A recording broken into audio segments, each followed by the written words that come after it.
অনেক গভীর রাত, বাসায় হঠাৎ করে ঢুকে পড়লো কুকুর আর গাধা। জেগে আছে, মালিক ঘুমাচ্ছে। কুকুর চুপ করে থাকায় গাধা অবাক হয়ে কুকুরের কাছে যে বলল, ভাই বাসায় তো চোর আসছে। কুকুর তাও চুপ। গাধা লক্ষ্য করলো কুকুরের সামনে করে আছে কিছু হাড্ডি আর মাংস। গাধার বুঝতে বাকি থাকলো না যে কুকুর বিক্রি হয়ে গিয়েছে চোরের কাছে। গাধা তাই প্রাণ পরে নিজেই চেঁচামেচি শুরু করে দিল। বাড়ির মালিক উঠে গেল, উঠে দেখলো কুকুর চুপ করে আছে, কিন্তু গাধা চেঁচামেচি করছে। বাড়ির মালিকের যেহেতু ঘুম ভেঙে গেল, তাই গাধার প্রতি বিরক্ত হয়ে গাধাকে চাপেটাঘাত করলো। ভাবলো গাধা হয়তো বা পাগল হয়ে গিয়েছে। গাধা বেশ কষ্ট পেল, কারণ মালিকের একমাত্র বিশ্বস্ত কুকুর বিক্রি হয়ে গেছে হাড্ডি মাংসের কাছে। আর গাধা নিতে চেষ্টা করলো, তাতেও ব্যর্থ হলো।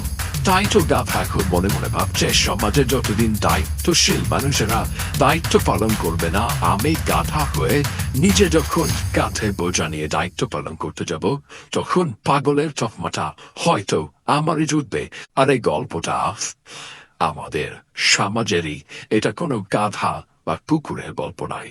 আমি আপনি যতদিন আমাদের দায়িত্ব থেকে বাইরে বেরিয়ে এসে মানুষের জন্য দায়িত্ব পালন করার চেষ্টা করব, ততদিন আমরাই অপরাধী হব।